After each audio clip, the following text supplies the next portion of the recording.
Hi my beautiful souls, welcome back to my YouTube channel. Okay, ഇന്നത്തെ നമ്മുടെ reading എന്ന് പറയുന്നത് തേർഡ് പാർട്ടി സിറ്റുവേഷനിൽ ഡീൽ ചെയ്യുന്ന ആൾക്കാർക്ക് വേണ്ടിയിട്ടുള്ളതാണ്. പ്രത്യേകം ശ്രദ്ധിക്കുക, തേർഡ് പാർട്ടി സിറ്റുവേഷൻ ഉള്ളവർ മാത്രം ഈ ഒരു വീഡിയോ കാണുക, അല്ലാത്തവരെ സ്കിപ്പ് ചെയ്തേക്കുക. ഓക്കെ,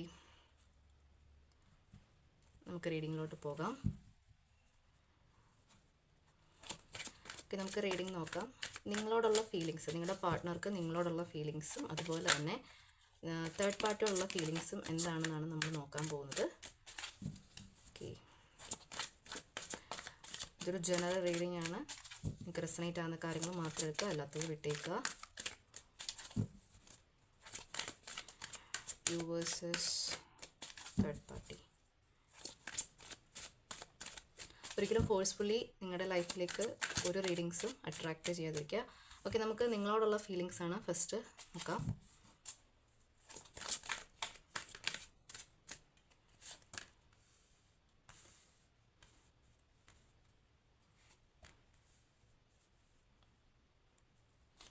ഓക്കെ, തേർഡ് പാർട്ടിയോടുള്ള ഫീലിങ്സ് എന്താണ്?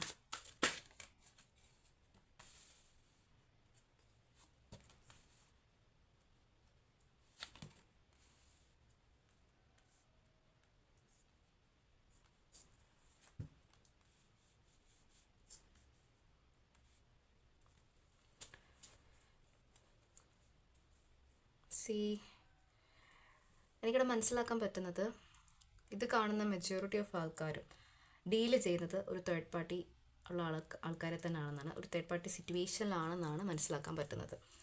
അത് തന്നെ പറയട്ടെ. ആളുടെ ഒരു സിറ്റുവേഷൻ ഫസ്റ്റ് ഞാൻ പറയാം. ആളുടെ സിറ്റുവേഷൻ എന്ന് പറഞ്ഞാൽ ആളിപ്പോൾ ശരിക്കും സ്റ്റക്കാണ്. നിങ്ങൾക്കിടയിലും ആ ഒരു തേർഡ് പാർട്ടി സിറ്റുവേഷനിടയിലും സ്റ്റക്കായിട്ടാണ് ആളിരിക്കുന്നത്. ഓക്കെ, ആൾക്ക് എന്ത് ഡിസിഷൻ എടുക്കണം എന്നറിയില്ല, എന്ത് ആക്ഷൻ എടുക്കണം എന്നറിയില്ല. ഒരു ക്രോസ് റോഡ്സിൻ്റെ നടുവിൽ അകപ്പെട്ടതുപോലാണ് ആളിരിക്കുന്നത്. ആൾ ആക്ച്വലി ശ്രദ്ധിക്കുന്നില്ല, അയാളിലേക്ക് വരുന്ന കാര്യങ്ങളൊന്നും ശ്രദ്ധിക്കാതെയും പോകുന്നുണ്ട്. ആൾ സ്റ്റക്കായിട്ട് ഇരിക്കുന്ന ഒരു സിറ്റുവേഷനാണ്. ഓക്കെ, ഇനി നിങ്ങളോടുള്ള ഫീലിങ്സ് എന്താണെന്ന് നമുക്ക് നോക്കാം. ഈ ഒരു വ്യക്തിക്ക് ചിലപ്പോൾ നിങ്ങൾക്കിടയിൽ എന്തെങ്കിലും ഒരു ചെറിയൊരു മിസ്അണ്ടർസ്റ്റാൻഡിങ്ങോ അല്ലെങ്കിൽ ചെറിയ എന്തെങ്കിലും ഒരു നോ കോൺടാക്ട് സിറ്റുവേഷനോ ഒക്കെ സംഭവിച്ചിട്ടുണ്ടായിരിക്കും റീസെൻ്റായിട്ട്. ചെറിയൊരു തർക്കങ്ങളൊക്കെ നിങ്ങൾക്കിടയിൽ സംഭവിച്ചിട്ടുള്ളതായിട്ട് കാണിക്കുന്നുണ്ട്. അതിൻ്റെ മെയിൻ റീസൺ എന്ന് പറയുന്നത് ഈ ഒരു തേർഡ് പാർട്ടിയോടുള്ള റിലേഷൻ തന്നെയാണ്, ഈ ഒരു തേർഡ് പാർട്ടി തന്നെയാണെന്നാണ്. നിങ്ങളുടെ കാര്യത്തിൽ ആ ഒരു വ്യക്തിക്ക് ഒരു ആക്ഷൻ എടുക്കാൻ പറ്റാത്ത സിറ്റുവേഷനാണ്. അതേ ടൈമിൽ തന്നെ ആ ഒരു വ്യക്തി നിങ്ങളെ സ്നേഹിക്കുന്നുമുണ്ട്, നിങ്ങളെ ഒരുപാട് മിസ്സ് ചെയ്യുന്നുണ്ട്, ഡ്രീമും ചെയ്യുന്നുണ്ട്. നിങ്ങളുടെ കൂടെ ഒരു ന്യൂ ബിഗിനിങ് ഒക്കെ വേണമെന്ന് ആഗ്രഹിക്കുന്നുണ്ട്. പക്ഷേ ഒരു വ്യക്തി സ്റ്റക്കാണ്. നിങ്ങളോട് എനിക്ക് തോന്നുന്നത് ഒരു എന്താ പറയുക, ഒരു മെൻ്റൽ സപ്പോർട്ടിനെക്കാട്ടിലും അല്ലെങ്കിൽ ഒരു സ്ട്രോങ് ബോണ്ടിനെക്കാട്ടിലും കൂടുതൽ ആ ഒരു വ്യക്തിക്ക് നിങ്ങളോട് ഫിസിക്കലായിട്ടുള്ളൊരു ഇഷ്ടമാണ് കൂടുതൽ, ഒരു സെക്ഷൽ ആയിട്ടുള്ളൊരു ഇഷ്ടമാണ് കൂടുതലെന്ന് തോന്നുന്നു. ഒരു അട്രാക്ഷനാണ് നിങ്ങളോട് കൂടുതൽ. സോ നിങ്ങളുടെ അടുത്തേക്ക് വരണമെന്നും നിങ്ങൾക്കും അതുപോലെ തന്നെ വീണ്ടും ആ ഒരു വ്യക്തിയുടെ അടുത്തേക്ക് പോകണമെന്നൊരു ടെൻഡൻസിയൊക്കെ ഉണ്ടാവുന്നുണ്ട്. ബട്ട് ഷി ഓർ ഹി, അറിയില്ല, എനിക്കറിയില്ല ആരാണ് ആ ഒരു third party. Okay, can take any action. അവർക്കൊരു ആക്ഷൻ എടുക്കാൻ പറ്റാത്ത സിറ്റുവേഷനാണ്. ബിക്കോസ് അവർ എൻഗേജ്ഡാണ് with another guy. Maybe നിങ്ങൾ ഡീല് ചെയ്യുന്നത് ഒരു ഹസ്ബൻഡ് ആൻഡ് വൈഫിനെ ആയിരിക്കാം, വേറൊരാളുടെ ഹസ്ബൻഡിനെയോ വൈഫിനെയോ എല്ലാം ആയിരിക്കാം നിങ്ങൾ ഡീല് ചെയ്യുന്നത്.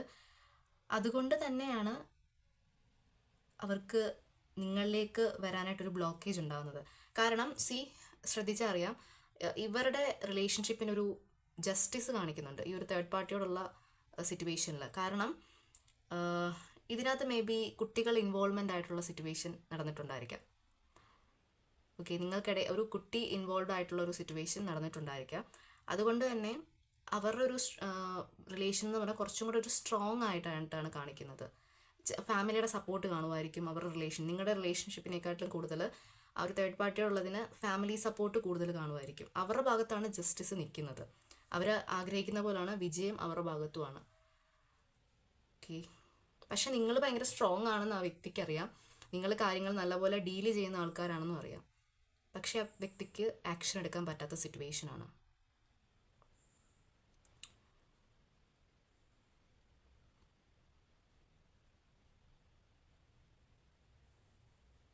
ലോക്ക്ഡാണ് ശരിക്കും ആ ഒരു വ്യക്തി. തേർഡ് പാർട്ടിയുടെ ഇടയിൽ ലോക്ക്ഡാണ്. ഒരു സ്ട്രോങ് ആയിട്ടുള്ളൊരു കണക്ഷൻ കാണുന്നുണ്ട് ആ ഒരു തേർഡ് പാർട്ടിയായിട്ട്. മേ ബി ഫാമിലി സപ്പോർട്ടും അതുപോലെ തന്നെ കുട്ടികളും ഇൻവോൾവ് ആയിട്ടുള്ള സിറ്റുവേഷൻ ആയതുകൊണ്ടായിരിക്കാം. പക്ഷേ നിങ്ങളുടെ പ്രസൻസും നിങ്ങളുടെ കെയറും നിങ്ങളുടെ സപ്പോർട്ടും നിങ്ങളുടെ ലവ് ഒക്കെ വേണമെന്ന് ആ ഒരു വ്യക്തി ഒരുപാട് ആഗ്രഹിക്കുന്നുണ്ട് ഈ ഒരു ടൈമിൽ. എപ്പോഴും നിങ്ങളെപ്പറ്റിയാണ് ചിന്തിച്ചുകൊണ്ടിരിക്കുന്നത്. ഒരു ആക്ഷൻ എടുക്കണം എന്നൊക്കെ ആഗ്രഹമുണ്ട്, പക്ഷേ അവരെ കൊണ്ട് പറ്റുന്നില്ല. നിങ്ങളെയും ആ ഒരു വ്യക്തി, ആ ഒരു തേർഡ് പാർട്ടി തമ്മിൽ എപ്പോഴും കമ്പാരിസൺ ചെയ്യുന്നുണ്ട്. ഒട്ടും സാറ്റിസ്ഫൈഡ് അല്ല എന്നാണ് കാണിക്കുന്നത്. ആ ഒരു വ്യക്തി ആ ഒരു തേർഡ് പാർട്ടി സിറ്റുവേഷൻ ഒട്ടും സാറ്റിസ്ഫൈഡ് അല്ല. ആക്ഷൻ എടുക്കാൻ പറ്റാത്ത സിറ്റുവേഷൻ. ബട്ട് നിങ്ങൾ ശ്രദ്ധിക്കുക, ഈ ഒരു റിലേഷൻഷിപ്പിൽ കണ്ടിന്യൂ ചെയ്യണോ വേണ്ടോ നിങ്ങളുടെ ചോയ്സാണ്. ഓക്കെ, എനിക്ക് മനസ്സിലാക്കാൻ പറ്റുന്നത് നിങ്ങളെയും നിങ്ങൾ ഡീൽ ചെയ്യുന്ന ആ ഒരു വ്യക്തിയുടെ റിലേഷൻഷിപ്പ് എന്ന് പറയുന്നത് ഒരു ടെമ്പററി ആയിട്ടുള്ളൊരു റിലേഷൻഷിപ്പായിട്ടാണ് എനിക്ക് ഫീൽ ചെയ്യുന്നത്. സോ നിങ്ങൾ തന്നെയാണ് ഡിസിഷൻ എടുക്കേണ്ടത്. നിങ്ങളുടെ കയ്യിലാണ് ഡിസിഷൻ എടുക്കാനുള്ള ഒരു വിൽ പവർ എന്ന് പറയുന്നത്.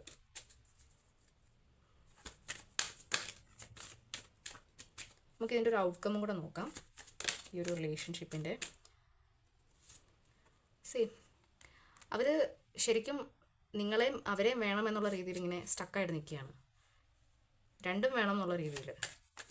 ഇതിലേതാണ് ചൂസ് ചെയ്യേണ്ടതെന്ന് അവർക്ക് തന്നെ അറിയില്ല. ആക്ച്വലി അവർ സ്റ്റക്കാണ്.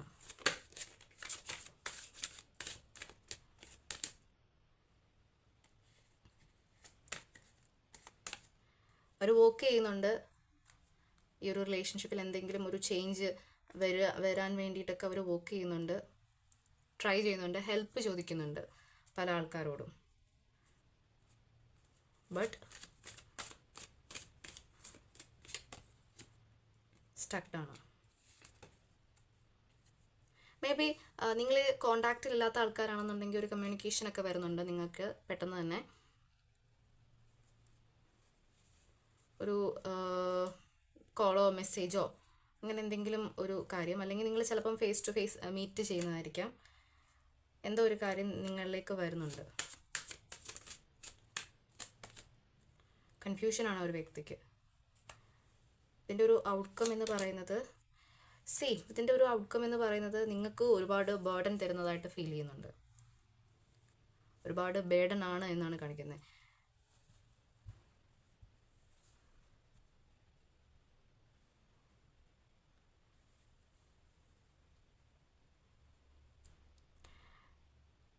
നിങ്ങൾ ഡീൽ ചെയ്യുന്നത് വേറൊരാളുടെ ഹസ്ബൻഡിനെയോ വൈഫിനെയോ ആണെന്നുണ്ടെങ്കിൽ ബി കെയർഫുൾ. നിങ്ങൾ ചെയ്യുന്ന കാര്യം റൈറ്റ് ആണോ റോങ് ആണോ എന്ന് നിങ്ങൾ തന്നെ ചിന്തിക്കുക. എടുത്ത് ചാടി ഒന്നും ചെയ്യാൻ പാടില്ല. ഓക്കെ,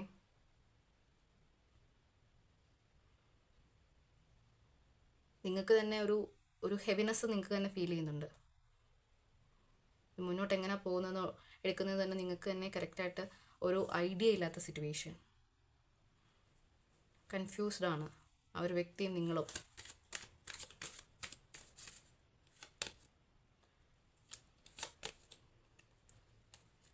ചിലരുടെ ലൈഫിൽ ഈ ഒരു കാര്യം എൻഡിങ് ആണ്.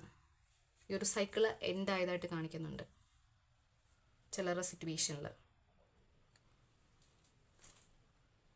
സോ എൻഡായ സിറ്റുവേഷൻ ആണെന്നുണ്ടെങ്കിൽ അതിനെ അതിൻ്റെ വഴിക്ക് വിട്ടേക്കുക, ലീവ് ചെയ്തേക്കുക. നിങ്ങൾ വീണ്ടും ഇതിനകത്ത് കയറിയാൽ ഈ ഒരു സൈക്കിൾ വീണ്ടും റിപ്പീറ്റ് ആയിട്ടായിരിക്കും സംഭവിക്കുന്നത്. നിങ്ങൾക്ക് വീണ്ടും ഒരു ബേർഡൻ പോലെ ഇത് ഫീൽ ചെയ്യാൻ ചാൻസ് ഉണ്ട്.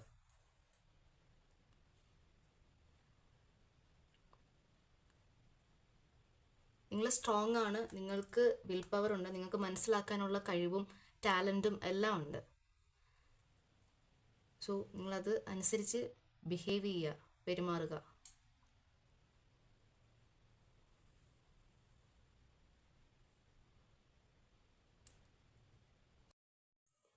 സോ ഇതാണ് നിങ്ങളുടെ റീഡിങ്. റെസനേറ്റ് ആവുന്ന കാര്യങ്ങൾ മാത്രം എടുക്കുക, അല്ലാത്തത് ലീവ് ചെയ്തിട്ടേക്കുക. ഇത് റെസനേറ്റ് ആവുന്നില്ലെങ്കിൽ ഫോഴ്സ്ഫുള്ളി അട്രാക്റ്റ് ചെയ്യാതിരിക്കുക. ഓക്കെ, ഇതൊരു ജനറൽ റീഡിംഗ് ആണ്.